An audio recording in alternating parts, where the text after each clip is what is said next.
Hello again. Now, going off the grid is fast becoming the latest trend for those who can afford it. Potential homeowners are also now searching for houses that offer alternative energy solutions. But these come at a price, with off-grid costs running into the hundreds of thousands of rand. Energy expert Mohammed Madhi joins us now for more on this. Good afternoon, Mohammed. Welcome to today, and thank you very much for your time. You know, one of the big questions, I just want to start there, that has been top of mind for us as a team when we're preparing for this, is what would happen to Eskom after when the energy crisis, let's say, has been resolved in 2-3 years' time, whenever that is, and many South Africans are off the grid?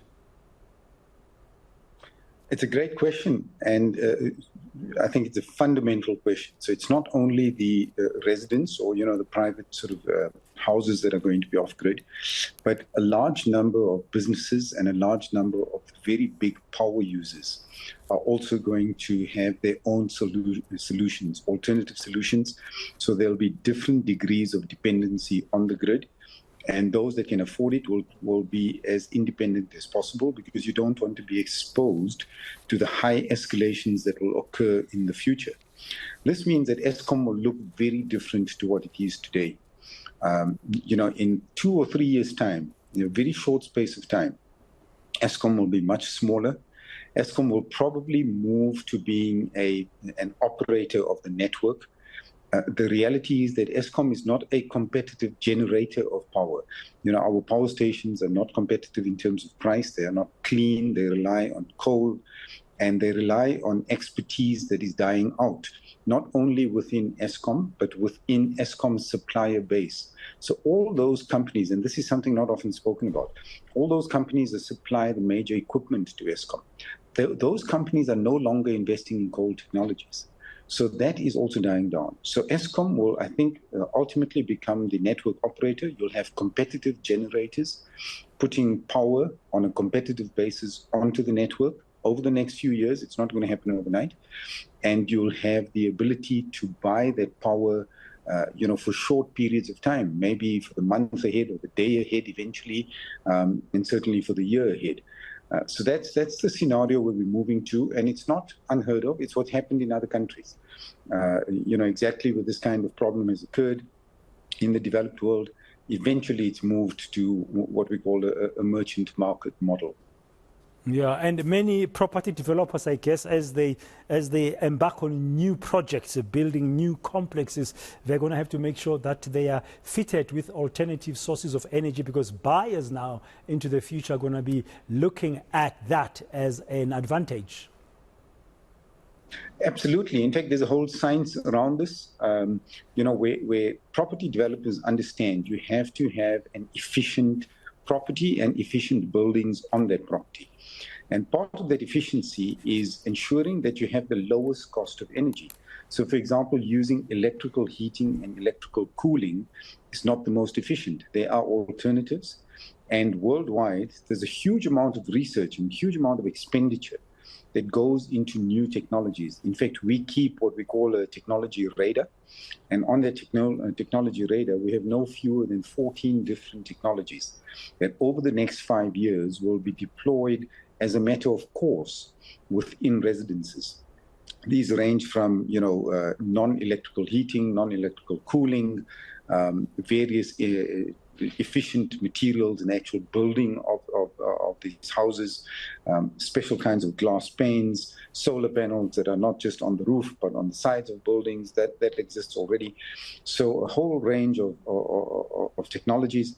And if property developers don't do this, they're actually behind the curve. Their property is less valuable and less likely to be sold as quickly as those that do undertake these initiatives. Yeah, I mean, currently it's very expensive, but I guess over time things will sort of settle and the prices should be coming down. I saw a report, Mohammed, the one that led us to talk to you this afternoon here on Today on eNCA, that the demand for so-called swanky green homes is really on the up in our country. So a smaller Eskom in future, more green kind of swanky green homes and development in terms of property, as well as businesses, of course. I mean, I guess even whatever sector you're thinking about, you're going to have to go green. Absolutely. I think, look, the green wave affects every company, and especially with carbon credits, becoming more important, and also a means of competitiveness, ESG requirements by many large corporates. Green affects every sector. It's no question about it. But just talking about these, swanky green homes, the fact is, about 5 years ago, you probably would take 10 years to recover your money.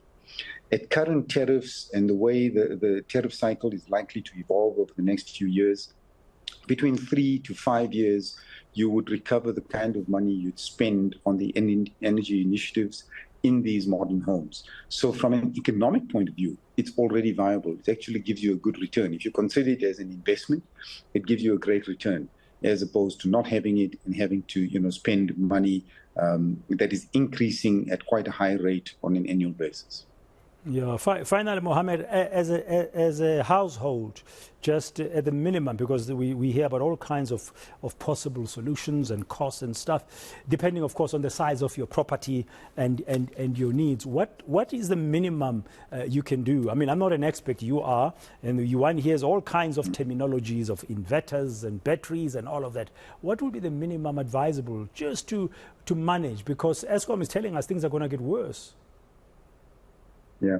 So I think every household should have what we call a red breaker. A red breaker is the basic lighting and equipment that they need to run on a particular, let's call it a circuit. I don't want to get too technical, but your minimum that you need to run the house in a sort of fairly appropriate way without losing too much. You'll never be able to run the house completely. And when you look at the size or the amount of power you need to run the minimum in your house and have a battery storage system for that. So that's the absolute minimum. Better than having diesel generators, because the cost of diesel and the cost of running a diesel gen today is more expensive than putting in a battery energy storage system. So that's the minimum one does. Of course, all the things that people have been doing, heat pumps, solar geysers, solar power on roofs, that should continue. It's a lot more efficient. Today, you get a lot more power out of the same square area, so you can get, more efficient and better return on capital. But I think the key message, if you want to get through the load shedding crisis, identify what's the minimum power you need, and be sure to buy a battery energy system, so not just the battery, but a full battery energy system to cover that minimum power for a period of about 4 hours. And typically, if you have then 2 hours of power after the load shedding, it should allow you to recharge your batteries, recharge your system, and then you're probably good to go for another load shedding cycle of 4 hours.